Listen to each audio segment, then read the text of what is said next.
नमस्ते दोस्तों, मेरा नाम प्रकृति और आज मैं आपको गणित कक्षा 12 अवकलज के अनुप्रयोग को आगे पढ़ाऊंगी।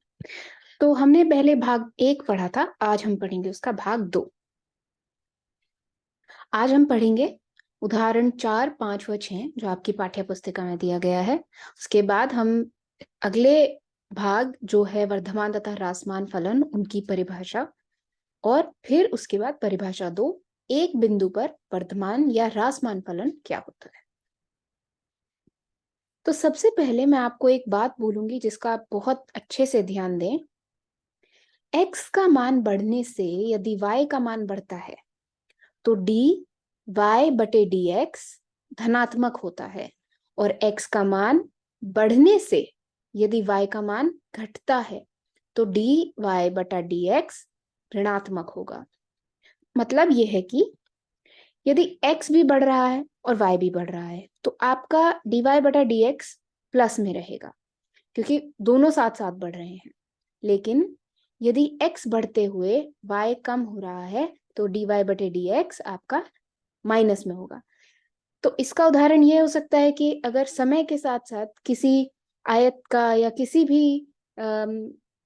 भी वस्तु का जो क्षेत्रफल है वो बढ़ रहा है समय के साथ साथ, तो आपका उसका दर बदलने का, परिवर्तन का दर प्लस में रहेगा। लेकिन यदि किसी वस्तु का समय के साथ साथ क्षेत्रफल घट रहा है तो उसका जो परिवर्तन का दर होगा वो माइनस में रहेगा। तो इसका आप ध्यान रखें, आगे उदाहरण में ये काम आएगा।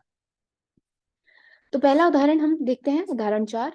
किसी आयत की लंबाई x 3 सेंटीमीटर प्रति मिनट की दर से घट रही है। तो यह आ गया आपका वो प्रश्न, घट रही है समय के साथ, और चौड़ाई y 2 सेंटीमीटर प्रति मिनट की दर से बढ़ रही है, यानी कि प्लस में रहेगा।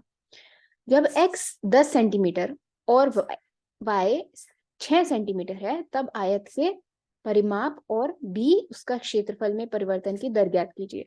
तो अभी मैंने आपको आयत का ही एक उदाहरण दिया था। आपका ये एक आयत है जिसकी लंबाई आपको 3 सेंटीमीटर की दर से घटती हुई दिखाई दे रही है, और जिसकी चौड़ाई चौड़ाई उसकी 2 सेंटीमीटर प्रति मिनट की दर से बढ़ती हुई दिखाई दे रही है। तो इसका हल ऐसे होगा कि हमें दिया गया है कि समय के सापेक्ष लंबाई x घट रही है और चौड़ाई y बढ़ रही है। तो हम क्या लिख सकते हैं, dx बटा dt माइनस 3 सेंटीमीटर प्रति मिनट है, ये दर है, ठीक है, तो इसीलिए सेंटीमीटर प्रति मिनट दिया गया है। dy बटा dt प्लस के 2 सेंटीमीटर प्रति मिनट है, तो ये माइनस में हो गया क्योंकि घट रहा है, और ये प्लस में हो गया क्योंकि बढ़ रहा है। तो आगे देखते हैं कि हमें सबसे पहले क्या निकालना है। आयत के परिमाप p से प्रदत्त कर देते हैं हम उसको, ठीक है। तो p क्या है, p आपको दिया होता है किसी एक आयत का जो परिमाप निकालते हैं हम वो इस तरीके से इस्तेमाल करके, 2 गुणा लंबाई जमा चौड़ाई, यानी 2 गुणा x जमा y। तो इसलिए जो इसका परिवर्तन का दर निकालेंगे वो क्या आएगा, dp बटा dt। p का आप वैल्यू यहाँ रख दें इसके अंदर, तो d, अब जो ब्रैकेट है यहाँ उसमें आपने p का वैल्यू रख दिया, p का माप रख दिया, जो कि है 2 गुणा x जमा y, x और y का योग दिया।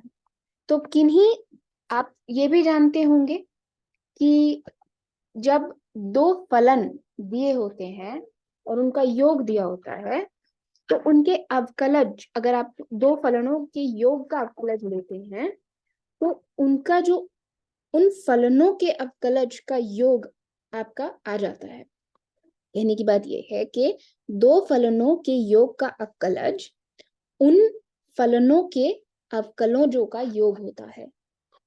बात आपको आगे भी आपने अपनी 11वीं कक्षा में भी ये सब पढ़ा होगा, आप उस वहां से आप देख सकते हैं कि ये कैसे हुआ। तो यह आ गया आपका dx बटा dt और dy बटा dt आपको दिए गए थे, -3 और 2 आप एक एक साथ रख देंगे यहाँ पर, ठीक है। तो फिर आपका ये आंसर आ गया, यहाँ पर उत्तर आ गया -2 सेंटीमीटर प्रति मिनट।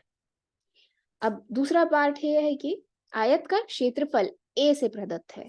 a कोई क्षेत्रफल होता है, आपको पता है उसका क्षेत्रफल का जो किस तरह दी लिखा जाता है वो है x गुणा y। एक आयत है, उसकी लंबाई गुणा चौड़ाई उसका क्षेत्रफल देता है। तो ये इसका आप परिवर्तन का दर कैसे निकालेंगे? dA बटा dt, आप यहाँ a का माप रख देंगे गुण x गुणा y। यह जो ये यहाँ लिखा है इसको कहते हैं गुणन नियम, जो कि आप कक्षा 11 अपने पाठ्य पुस्तिका में देखें। मैथ्स यानी कि गणित का जो सेक्शन आपका 13.5.1 दिया गया है, वहां आप 13.5.1 दिया गया है, वहां जाकर आप देखें, आपको समझ आएगा। तो क्या हो गया? dx बटा dt गुणा y प्लस जो पहली आपको दी गई है जमा, जो पहला आपको फलन दिया गया है उसका गुणा करेंगे x गुणा dy बटा dt। ठीक है, आगे बढ़ते हैं, इन सब का वैल्यू लिखते हैं, इन सब का माप लिखते हैं। हमारे पास आ जाएगा -3 गुणा 6 जमा 10, क्योंकि ये दोनों की वैल्यू आपको, इन दोनों का भी माप आपको दिया गया था, y और x का माप आपको दिया गया था। तो x 10 गुणा 2, तो यह आंसर आ गया 2 सेंटीमीटर स्क्वायर प्रति मिनट। तो इसका परिमाप बदल रहा है, -2 सेंटीमीटर प्रति मिनट की दर से घट रहा है, और इसका जो क्षेत्रफल है वो 2 सेंटीमीटर स्क्वायर प्रति मिनट की दर से बढ़ रहा है। तो चलिए अब हम उदाहरण 5 पढ़ते हैं। किसी वस्तु की x इकाइयों के उत्पादन में कुल लागत cx रुपये में cx बराबर 0.005 x cube minus 0.02 x square plus 30x plus 5000 से प्रदत्त है। यानी उसका कुल लागत जो दिया गया है वो इस फलन से प्रदत्त किया गया है, मतलब इससे लिखा गया है। आप यहाँ पर x का कुछ भी वैल्यू डालेंगे, आपका कुल लागत आ जाएगा। सीमांत लागत ज्ञात कीजिए जब 3 इकाई उत्पादित की जाती हैं। तो x हमारा 3 दिया गया है, किसी एक क्षण में 3 दिया गया है, जहां सीमांत लागत मार्जिनल कॉस्ट या MC, इसको सीमांत लागत को आप मार्जिनल कॉस्ट या MC से भी लिख सकते हैं। जहां सीमांत लागत से हमारा अभिप्राय किसी स्तर पर उत्पादन के संपूर्ण लागत में तात्कालिक परिवर्तन की दर से है।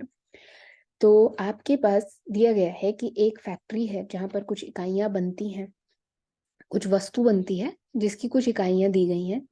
ठीक है, तो उसका कुल लागत यदि आप किसी एक क्षण पर निकालते हैं, किसी एक बहुत ही तात्कालीन, मतलब एक क्षण पर उसका परिवर्तन निकालते हैं, तो उसे हम सीमांत लागत कहते हैं। तो इसका हल आप इस तरह लिखेंगे कि सीमांत लागत का मतलब क्या है कि x के सापेक्ष कुल लागत के परिवर्तन की दर, जो कुल लागत है वो x के सापेक्ष किस तरीके से परिवर्तित हो रही है, यानी MC बराबर dC बटा dx। C आपको कुल लागत दी गई थी, तो सीमांत लागत क्या हो जाएगा? MC बराबर dC बटा dx। अब आप यहाँ C का पूरा वो जो दिया गया है आपको फलन वो लिख देंगे, d बटा dx ऑफ 0.005 x क्यूब, और आगे आप पूरा देखें। तो आपको पता है कि x क्यूब का अवकलन क्या होता है? 3x square. x स्क्वायर का अवकलन होता है 2, यहाँ आ जाना चाहिए x जमा 30 आपका आएगा। तो जब आप यहाँ लिखेंगे तो आपका जो निकल कर आएगा वो मार्जिनल कॉस्ट, यानी जो आपका सीमांत लागत निकल कर आएगा वो होगा ये। यहाँ फिर जब आप अपना x जो 3 दिया गया है वो रखेंगे, तो आपका सीमांत लागत कुछ इस तरीके से आ जाएगा।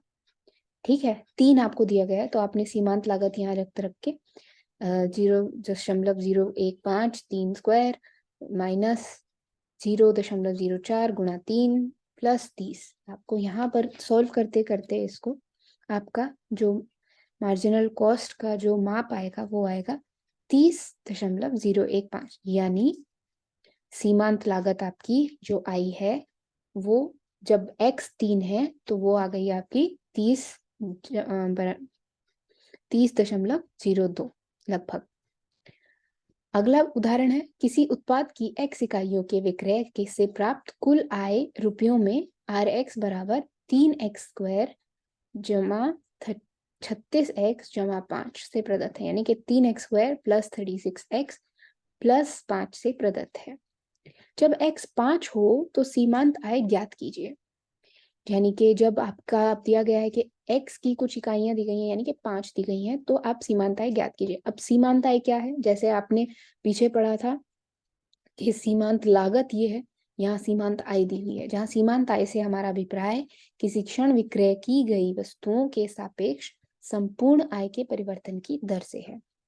तो हल क्या है कि क्योंकि सीमांत आय से हमारा क्या मतलब है कि संपूर्ण आय के परिवर्तन की दर दिया गया है, तो हम पाते हैं कि सीमांत आय क्या आएगा, मार्जिनल रेवेन्यू, जो आपके पास लागत लगी थी, अब उससे जो आय आएगी वो उस एक क्षण पर जो आएगी वो ये दी गई है कि डी आर बटा डी एक्स बराबर डी बटा डी एक्स। आप आर का यहाँ पर पूरा का पूरा जो दिया गया है यहाँ से प्रश्न में से लिख देंगे तो आपका यहाँ पर सीमांत आय आ जाएगा। तो सीमांत आय हमारा उसका फॉर्मूला जो आया, उसका जो इक्वेशन बनी वो ये बनी 6x जमा 36। ठीक है, अब x क्या दिया गया था प्रश्न में हमें 5, तो 5 आप रखेंगे, 6 पंजे 30 जमा 36 आपका 66 आ गया।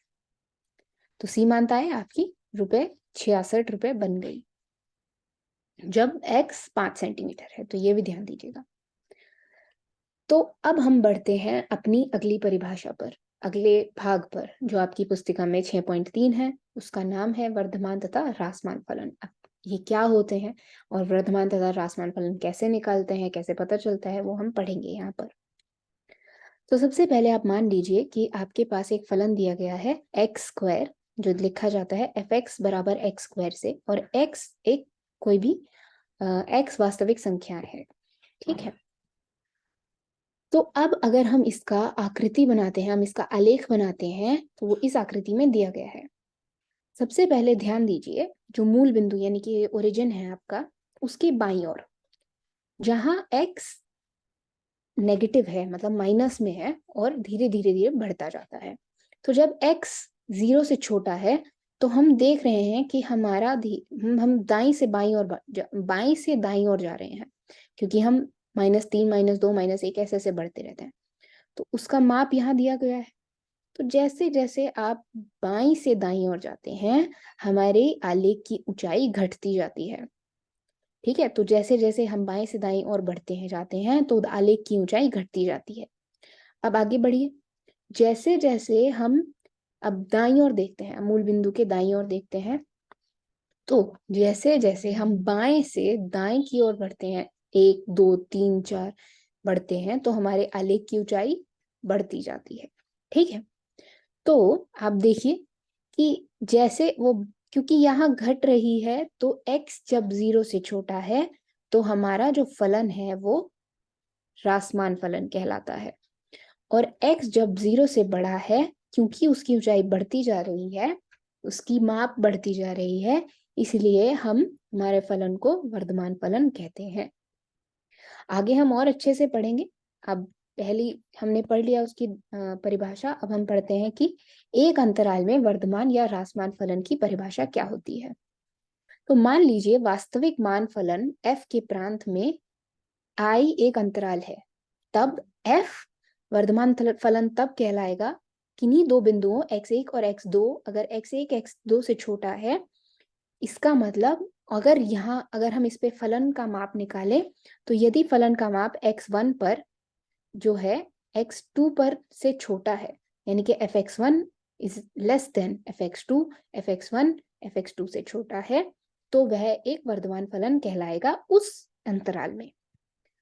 अब x1 और x2 यानी कि x1 और x2 उस फलन में, उस अंतराल में दो बिंदुओं हैं, अगर हम उन पर माप निकालते हैं f का, तो यदि fx1 fx2 से बड़ा है, यानी हमारा जो जैसे जैसे x1 अगर x2 से छोटा है, जैसे ये दो आप बिंदु ले लीजिए, ये x1 है, ये x2 है, x2 x1 से बड़ा है, लेकिन यहाँ क्या हो रहा है कि हमारे x1 पर तो हमारी वैल्यू ज्यादा है, हमारा माप ज्यादा है, लेकिन x2 पर हमारा माप छोटा है, तो इसको, इस तरीके के फलन को हम ह्रासमान फलन कहते हैं। अब एक अचर फलन भी होता है जिस पर x1 और x2 में बदलता हुआ कोई फर्क नहीं पड़ता। अगर x1 x2 छोटा है, लेकिन फिर भी हमारा जो फलन है वो एक बराबर रहता है, वो अचर फलन कहलाता है, और उसका जो माप आएगा वो एक अचर के आएगा, वो c। अब हम पढ़ेंगे परिभाषा नंबर 2, एक बिंदु पर वर्धमान या ह्रासमान फलन निकालते हुए कैसे क्या होता है।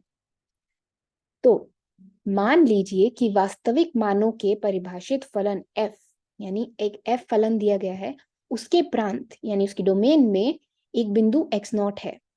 आपको x0, आप इसको x0 x कुछ भी बोल सकते हैं, में एक बिंदु x0 है, तब f वर्धमान और ह्रासमान फलन कब कहलाता है? जब ये x0 है, इसके पूरी की पूरी आलेख की पूरी जो भी डोमेन यानी कि पूरी प्रांत है, उसमें x0 कोई भी एक बिंदु है। तो यदि x0 को अंतर्विष्ट करने वाले एक ऐसे विवृत अंतराल, आप कोई अंतराल ले लीजिए जिसमें x0 आता है, जैसे 1 2, यहाँ 1 और 2, 1 और 2 के बीच में यहाँ एक x0 ले लिया गया है, वाले एक ऐसे अंतराल का I का अस्तित्व इस प्रकार है कि I में f वर्धमान हो या ह्रासमान हो। तो x0 पर, इस x0 पर यदि इसको अंतराल, जो अंतराल जिसमें ये x0 आता है, उस अंतराल में यदि फलन f वर्धमान या ह्रासमान है, तो उस बिंदु पर f, जो f होगा वो वर्धमान या ह्रासमान होगा। ठीक है।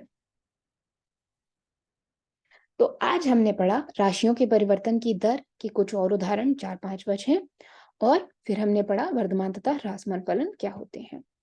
आगे हम पढ़ेंगे प्रथम अवकलन परीक्षण, जिससे कि आप पहचान पाएंगे वर्धमान फलन है या ह्रासमान फलन है, और आगे कुछ उदाहरण। आज के लिए इतना ही, धन्यवाद।